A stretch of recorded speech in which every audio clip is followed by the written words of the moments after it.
Yeah, I don't know. It was really funny. It had an amazing soundtrack. Oh, and it had a great cast. Oh yeah, the cast in that movie, everyone like fit their role perfectly. I think. It was great. Yeah. So, yes, on the subject of spoilers, what do you say we delve a bit deeper into spoiler territory? Okay, I think it's about that time that we're going to talk about the spoilers in this movie. We're going to talk about the characters more in detail, and this is going to be like our in-depth analysis of the movie. So again, warning, spoilers. If you don't want that, leave the video now. Okay, so what do you want to start off with? Okay, how about we start off with the two guest characters which we have referenced previously in this two-part review. What do you think? Let's start off with Black Panther. Black Panther in this movie is a beast. He fights like a cat. He acts like a cat. I'm a cat person. He's awesome. I think he was cast perfectly. His accent is great. His costume is perfect. But the actor has said that he has the most uncomfortable costume on set. Yeah. So I guess he has the worst out of all the actors. He was cool. He was just so cool. What do you think? Yeah, well, I remember there was, in Iron Man 2, there was an end credit scene, and on the map, in Wakanda, there was a little dot, and ever since then, people, including me, have been waiting to see Black Panther in a movie, and finally we see him in this movie after heaps of years ago when Iron Man 2 came out, and he is done justice. He is awesome in this movie. So... Okay, so let's talk about the person who completely steals this movie in every scene he's in. Just the guy who just steals the thunder, everyone's spotlight. The amazing Spider-Man. What are your thoughts on Spider-Man? I'm just going to start off by saying we now have the definitive Spider-Man. I'm just going to put that out there. We have the definitive Peter Parker. He is just like the comic book Peter Parker, the one we've all been waiting for. Spider-Man. He acts so much like Spider-Man. He's quippy, he makes jokes. And Peter Parker, he acts like an insecure little nerdy person. And Tom Holland does such a good job portraying Spider-Man in this movie. It's just a beautiful sight. So, in your opinion, who is better, Black Panther or Spider-Man in this movie? Well, you can't be through. Spider-Man, of course. He is so... I can't even describe in words how good Spider-Man is in this movie. He is just amazing. No pun intended. Was that a reference? I guess you could say Spider-Man in this movie is spectacular. He is amazing. He is ultimate. Ah. Okay, so... Cage, what are your thoughts on Spider-Man in this movie? Just give us your general opinion on him. Yeah, I pretty much agree. Tom Holland, even though he's so young, he's like 19 now. He's playing like a 16-year-old. He delivers the most perfect, just like angst for his age. He does a pretty good New York accent, and just everything about him just like rubs off like Spider-Man. He just like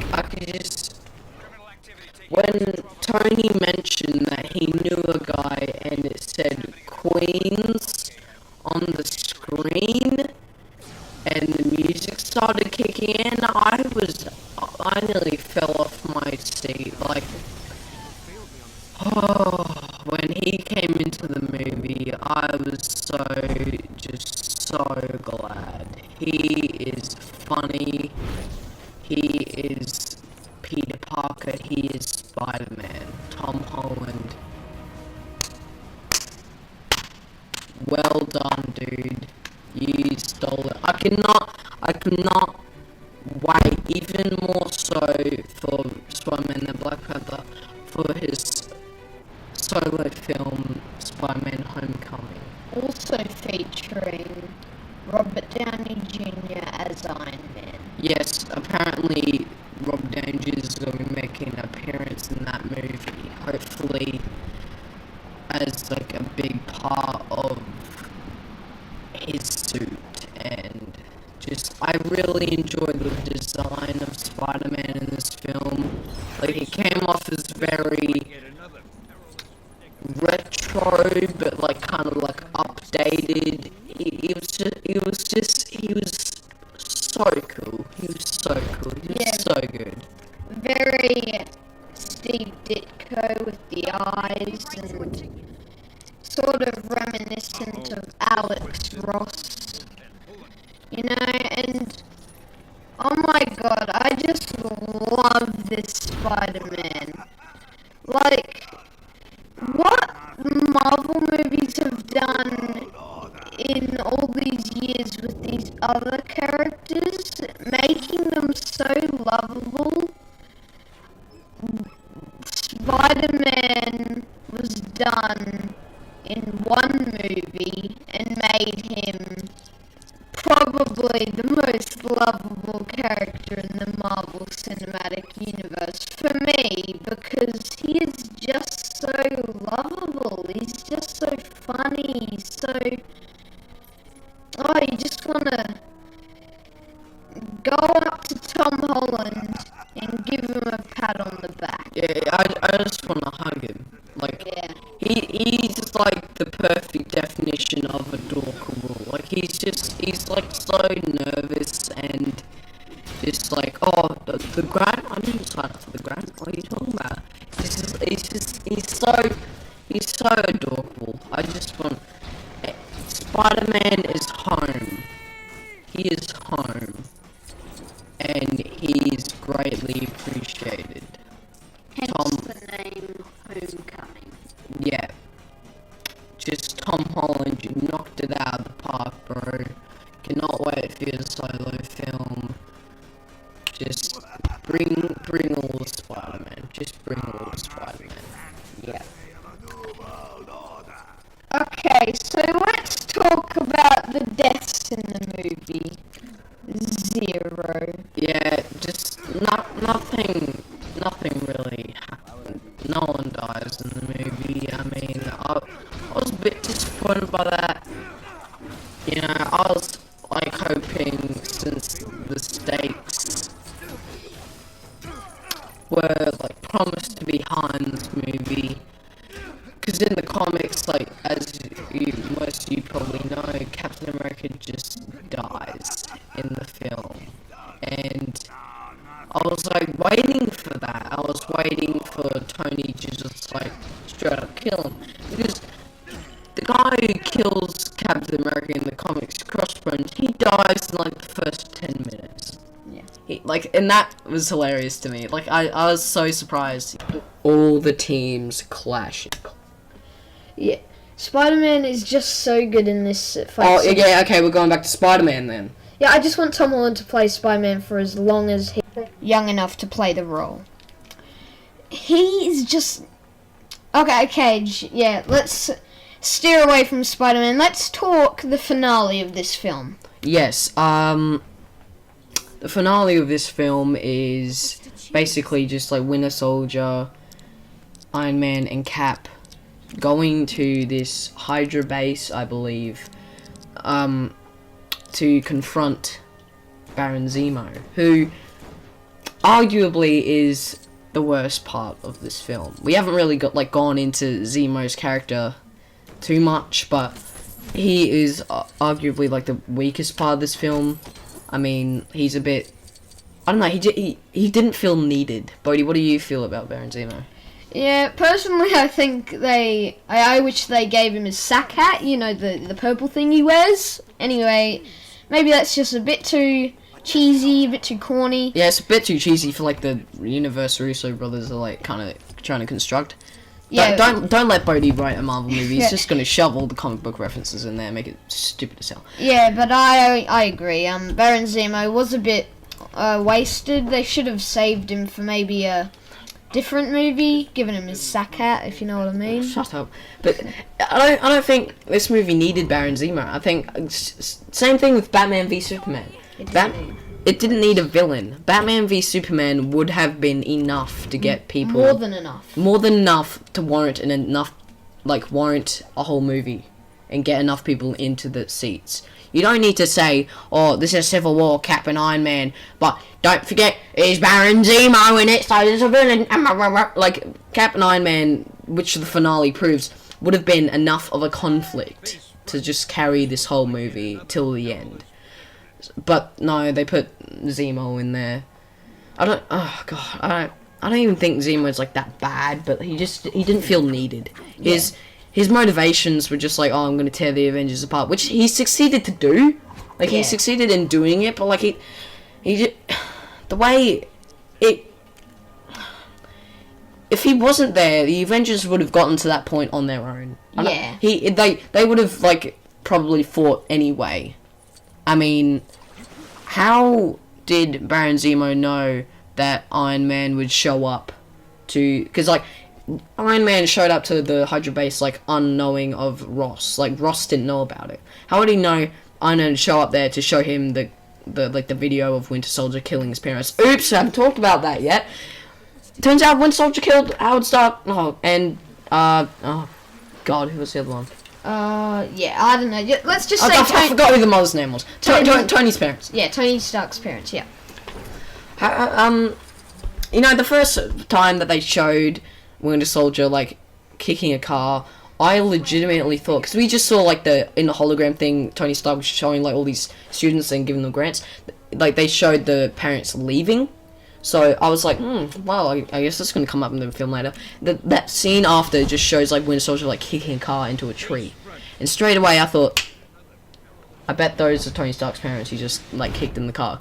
Sure enough, it was. And Tony Stark, he gets pissed. Like, this is what I'm talking about. He gets so emotional. Like, this is the most emotional we've seen Robert Downey Jr. like play this character in years.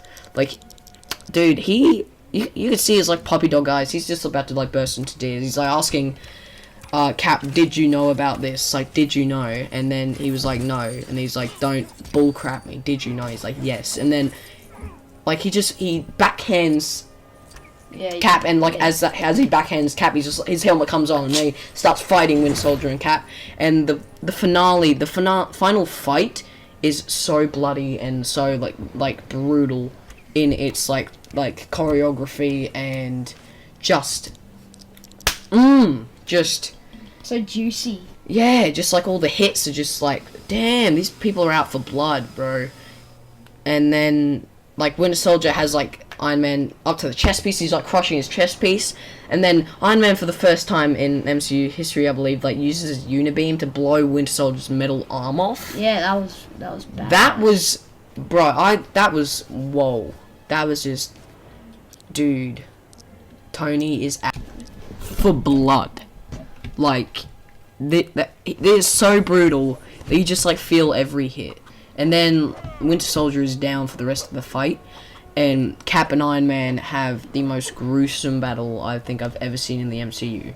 Like, they are just trading punches, and it's like unlike Batman v Superman, where it was just like, okay, punch, punch, punch, then like punch, punch, punch, friends, where they like take in turns of like fighting each other. Like, okay, you punch me up, and then I'll get up, punch you up, then you get up, and then we punch each other. Then you have me down, and okay, we're friends now. But toilet. Yeah, and then this, but in this movie, like, it's so much more bloody, and they don't end up being friends at the end of this film. Like, they become like near enemies at the end of this film. Like, when, because Friday says to Tony, like, you can't beat him in hand-to-hand fight, and he's like, I know, or something along those lines, and he, like, is beating the crap. He's beating the snot out of Iron Man. And he has him, like, on the ground. He's just, like, beating the hell out of him. He has a shield. And it looks like he's going for, like, the decapitation with his shield. You just, like, see his shield slam down. I nearly, like, jumped down my chair. I was like, my heart was beating, like, boom, boom, boom, boom, boom, boom, boom. Like, and when he took that last shot, I was like, but then he just, like, stabbed his arc reactor with his shield, pinning him down. and it was just like, oh, thank God, like he didn't kill him. Like my heart was just so, just it was taking on a roller coaster. Yeah. Oh yeah, not to mention there is, like Batman vs Superman, there was some iconic comic book imagery, like from the Civil War comic book. We have them kneeling down, and Cap has his shield, and Iron Man's blasting his shield. Same, like I said, in Batman vs Superman, we have the Dark Knight Returns comic book cover sort of thing, where he is doing the stance in front of the lightning, and like Cage said, I thought he was going for a decapitation, but I knew deep down that Cap's not that cold. I mean, I didn't want any of them to die, yet I was still kind of disappointed that no one died in the film. So Cage, what do you think we should give it out of 10? Well, before we get on to the rating, we got to talk about like how Iron Man responds to just like having his arc reactor just being stabbed. Right. He's like, Captain America like picks up the Winter Soldier and like is walking off, and then Iron Man's like, you don't deserve that shield. My father made that shield. You're a coward. And then Captain America just like turns to Tony and drops his shield to the ground and just walks off. And Tony just screams, "You're a coward."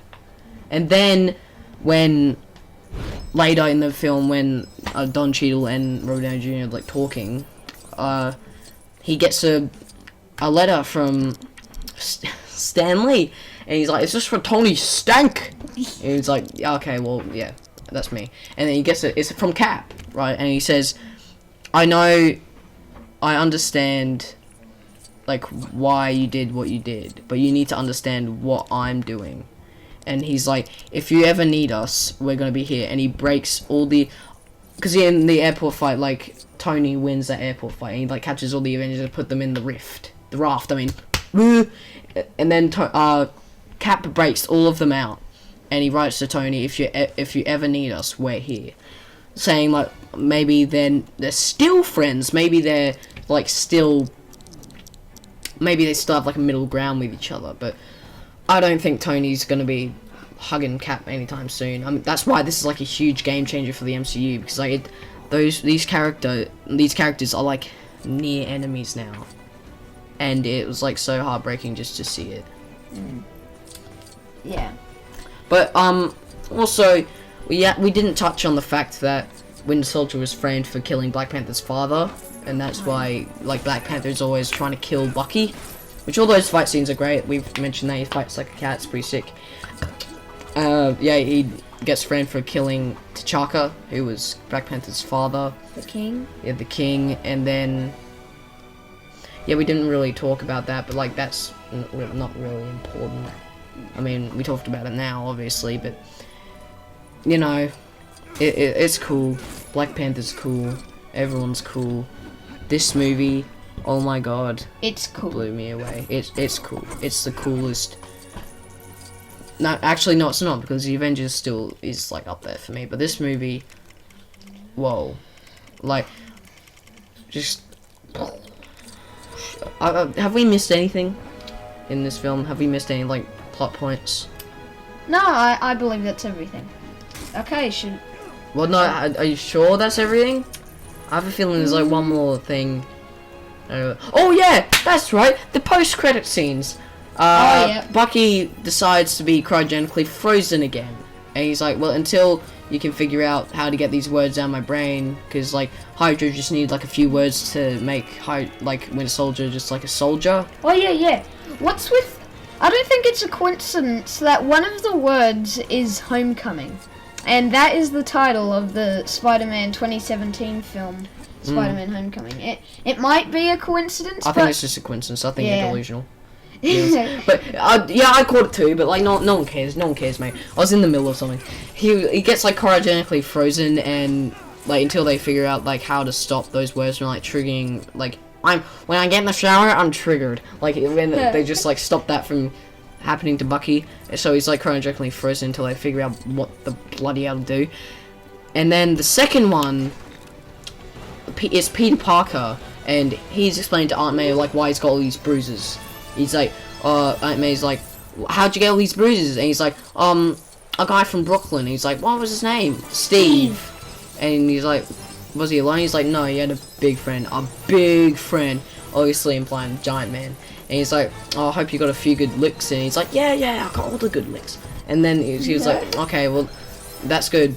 Stay strong, tough guy. And then he's like playing around with his web shooters. And he pulls out the Spider-Man signal. Like the spider signal he used in like the old cartoons or like the Spectacular Spider-Man. It's like the bat signal but for Spider-Man. It's just got Spider-Man's face. He's like, when he's about to beat up some guys, he's like, yo, I'm coming for you. That's what it means. And that was like basically the 2 end credit scenes. Catch a thief just like flies. Watch out! Here comes the Spider-Man. So I think that's everything in the film. Yeah. Okay, so... But wait, hang on, let's talk... one more thing before we give our final rating. Yeah. The Russo brothers did so well in balancing all these characters. Especially in the airport scene. Like, we're going back to the airport scene. He did, like, so well with giving all these characters, like, equal screen time. And just, like... Even though it's Cap's film, everyone just gets, like, equal amounts of screen time. They're always, like, fighting different people every minute. It's just, like, a rush of energy. And... I think Civil War is a better Avengers film than the last Avengers film was. Yeah. And I'm so glad that the Russo brothers are overseeing the future of the MCU, like directing Infinity War Part 1 and 2. And I'm so glad that, because these are like masterful directors in their art, like they know how to direct a superhero film. And I'm glad that they're going to continue to make these just great films. Okay, should we give our rating now? Yes, I think so. We've given our final thoughts, and thoughts lead to thoughts, and thoughts lead to final verdict. That was a horrible Yoda impression. Okay, let's move on to final verdict. What do you think? I think it might be... I'll need to see the film like a few more times. I'm seeing it again in May when my dad comes, so that we can just like, enjoy its greatness again. But I'll have to see it again to like fully realize like how good it actually was. But I think it's up. I think I might like it more than The Winter Soldier. I think in the top 3 it's Civil War, Guardians, Avengers. Yeah, I agree. And my final verdict is a 9 out of 10. Is that from both of us? Yeah, that's... Is that like agreed upon? Okay, well... That's agreed upon. That's agreed upon.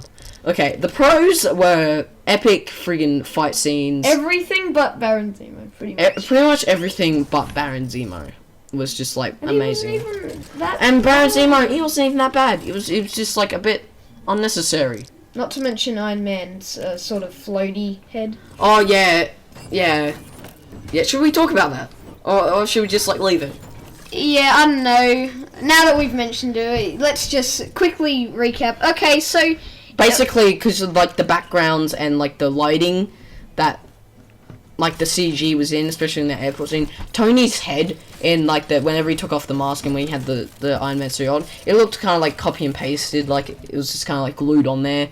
It was quite distracting. And, like, I couldn't... Whenever he took his mask off, I was like, not again. Like, it kind of, like, took me out. But, like, that's not a huge thing. It was just kind of, like, maybe the CGI guy just had a bad day. He's like, I'm going to stick it to my other. I'm going to make the head look crappy. Because, like, in all the other movies, it looked fine. But, apart from that and Baron Zemo, I thought the movie was fantastic. Baron Zemo, he's not bad. I just feel like he wasn't needed. And the floaty head thing. Amazing action. Emotional story. The MCU has never reached such high stakes in its run. So still a 9 out of 10, of course. And thank you so much for watching our review of Captain America Civil War, if you stuck around this long, which you probably haven't. But anyway, see you in the next video. Peace out. Spider-Man and Black Panther are sick.